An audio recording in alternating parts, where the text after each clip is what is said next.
Hello, and welcome to Speak Honest. I am your host and certified relationship coach, Jenn Noble. It has been my passion for over a decade to help women like you heal what's been holding you back from having the relationships you deserve. Are you struggling with a relationship where you can't seem to voice your emotions, needs, and boundaries without having it blow up in your face? Then you have found the right podcast, my friend. Get ready for practical tips, empowering truths, and honest conversations. Now, let's dive in.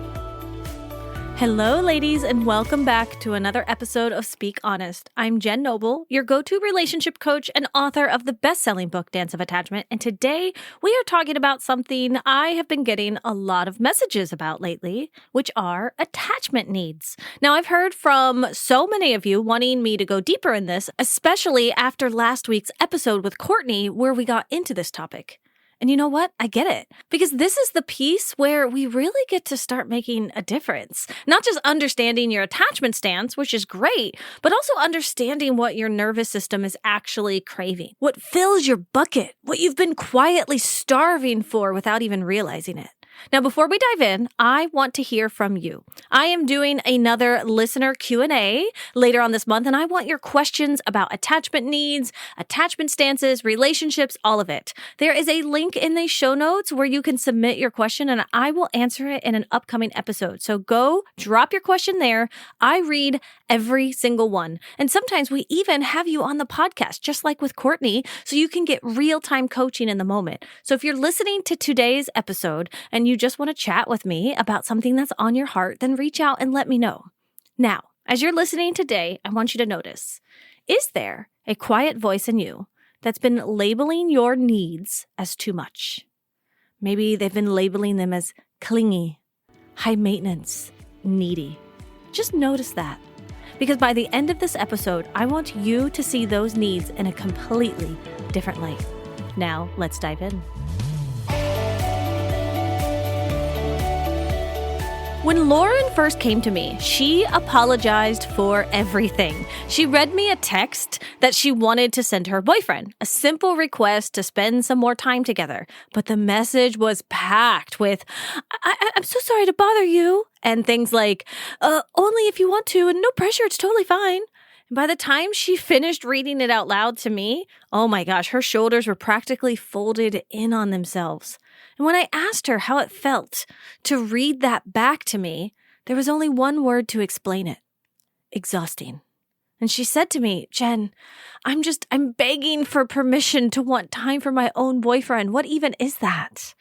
And here's what is so interesting about this story with Lauren is her boyfriend was actually a pretty good and secure partner. I quite liked him. He was consistent, present. He really cared about her, really respected her. So this guilt and shame and the apologizing, this wasn't coming from him. This was coming from a story she had learned so long ago, that having needs makes you high maintenance. It makes you a burden. It makes you annoying. It makes you difficult. That the safest version of you is the easiest one. The one who needs nothing. Sound familiar? Now, if there's one thing I want you to hear today, it's this. You do not have a problem because you have needs. You have a problem because somewhere along the way you were taught that your needs are flaws. That wanting quality time makes you clingy. That wanting reassurance makes you needy. That wanting to feel seen makes you too much. What if we flipped that? When you want quality time, it's not because you're suffocating your partner. It's because closeness and consistency matter to your nervous system. When you want reassurance after conflict, girl, that is not weakness. It's because emotional safety is one of your core needs. And it's so important to remember that these are not character defects. They're more like signals. They are how your system says, this is what I need to fill my bucket. So let's talk about what's actually in that bucket. See, everyone has the same 6 macro needs: connection, significance, certainty, variety, growth, and contribution. Now, underneath each one of those macro needs are the micro needs, the specific textures to what matters to you. These are kind of like your emotional fingerprint. No one has the same amount of micro needs. No one else's list looks exactly like yours. Connection might mean touch for one person and a deep conversation for someone else. Certainty might mean a financial plan, or it might just mean knowing what the weekend looks like. Significance might show up as wanting to be recognized at work, or just wanting your partner to remember what you told them last week. Now, the way that I do this inside of the Speak Honest Academy is that I have my clients look at their actual habits, not who they wish they were, but who they actually are. So I ask them questions like, where does your money go without thinking? Or what do you do on a free afternoon? Or who do you love being around? What are you searching on social media? What books are you reading? These habits are data. They are pointing directly at your needs. Now, I want you to get really, really honest when you ask yourself these questions. So when I ask you, hey, what do you spend your money on? I don't want to hear that you spend your money by investing it and donating to nonprofits. Girl, I want you to be honest. If you spend your money on cute teddy bears and getting your nails done, I want to know about it because all of that information is important. There is nothing to be ashamed about here. Each time you get honest, you learn so much more about yourself.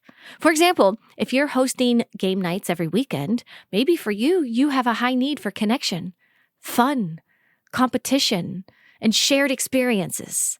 Or if you're curled up with a fantasy novel every night, then for you, maybe it's comfort, imagination, creativity, variety, adventure. All of these things are so important. If you're obsessed with career podcasts, then probably growth and significance are your calling. Nothing here is wrong. It's just information. And once you know your needs, we move into what I call the 50% rule. Because I am never going to ask you to be totally self-sufficient. That is just not how we are wired as humans. We are not meant to meet all of our needs on our own. It is important to remember that we are wired for connection. But, and this is a big but, it is also not fair to yourself or to your relationship if you show up with an empty bucket and expect him to fill it up all the way. Now, let me explain it to you like this. If you're thirsty and you ask someone for a glass of water and they say, oh no, I can't give that to you right now. I mean, you might be annoyed, but you'll likely be okay. You're not dehydrated. You just had some water a few hours ago and you know where you can get water later on. So you feel safe. You feel okay. You're fine. Now, I want you to imagine this exact same scenario, but imagine you haven't been able to drink any water in 5 days and you don't even know where to get water. Now you go up to that same exact person on the same exact day and you ask for water and they say no. How do you think you're going to feel? Right? Likely devastated, scared. Maybe you're afraid you're going to die, frustrated, sad, angry. All of these emotions come up. But the thing is that's the same person. That's the same situation. They're doing the exact same thing. The only thing that changed was how you showed up.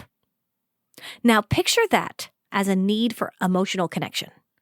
If you go to your partner completely depleted and expecting him to fill up your emotional connection needs bucket and they can't give it to you right then and there, you will feel all types of ways in that moment. Angry, sad, annoyed, frustrated, devastated, pissed off. The list could go on and on and on, honestly.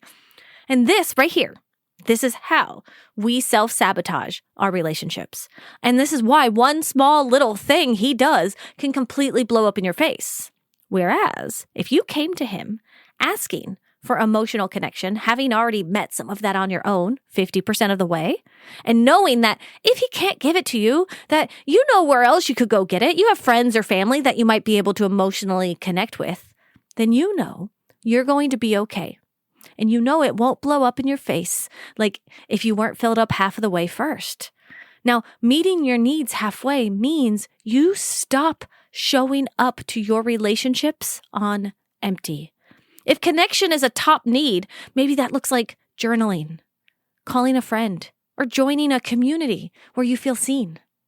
If certainty is a big need for you, then maybe this is a morning routine or getting your week organized or getting a cute little planner. Or maybe significance is calling, and so you want to celebrate small wins for yourself or finish a project you've been putting off. These are not frivolous. These are ways of telling your nervous system, I've got you. I am not going anywhere, and I will not abandon you. When you pour into yourself consistently, you stop treating your man like he is your only source of water. You can ask for what you need from a place of fullness instead of from a place of lack. And that changes literally everything about how the ask lands. Now, here is the interesting part about all of this. Even when someone is pouring love into you, even when your partner is showing up, even if you are showing up for yourself and meeting yourself half the way, the texts are consistent, the effort is real, you've been journaling, you've been taking care of yourself, but some of you are still feeling empty. Kind of like my client, Lauren. She was afraid to ask for something she needed. And she also didn't really feel it when he was actually able to give her the things that she did need. You get the hug, but then you barely register it. You get the date planned for you, but then immediately notice what wasn't planned. He gives you flowers, but they're not the kind you like. You get reassurance, but then you shrink back in guilt because of it. This is not being ungrateful. This is your attachment wound poking holes in your needs bucket. Every time you were shamed for crying, every time you were told you were too sensitive, every time you reached for comfort and got nothing, your system adapted. It created stories. I'm too much. I don't deserve this. If I ask for too much, they'll leave. I'm annoying. I'm too difficult. He can't handle me. Those stories become tiny leaks, and when someone finally shows up with love, it leaks right back out before you can even feel it. Meaning, when you go to him with something you need, it comes from a place of lack, even when he's giving you so much. It's why oftentimes, no matter what our partners do, it honestly never feels like enough. And this is where the real work starts. Not just knowing your needs, not even meeting them halfway, but slowly and surely plugging those leaks, healing the beliefs that tell you that you don't deserve to receive what you've been asking for. So remember, your attachment needs, they are not flaws. They do not make you too much. They are not a sign that something is wrong with you. They are just signals. They are invitations for deeper connection and emotional safety. And the work here is threefold. Know what you need, meet those needs halfway, and then slowly heal the wounds that keep you from receiving those needs. Because your needs were never the problem.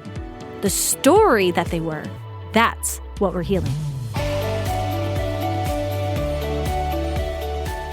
If today's episode lit something up for you, if you found yourself nodding along thinking, oh my goodness, that has been happening to me, then this is exactly what we do inside of the Speak Honest Academy, because you do not have to heal this all on your own. And you are not wrong for wanting to feel connected. You are not wrong for wanting to feel safe, seen, and secure. Those needs are not weaknesses. They are the most human things about you. Now, inside the Speak Honest Academy, we have a dedicated course for this exact thing. You can also check out Chapter 7 inside of my best-selling book, Dance of Attachment. But if you know you're ready to actually shift this, to actually stop self-sabotaging the relationships that mean the most to you, then this is where you learn your attachment needs. This is where you learn how to do the somatic work to plug the holes in your needs buckets. And you start showing up in your relationships from a place of self-trust instead of depletion. Now, you can learn more and join us over at speakhonestacademy.com. or by clicking the link in the show notes.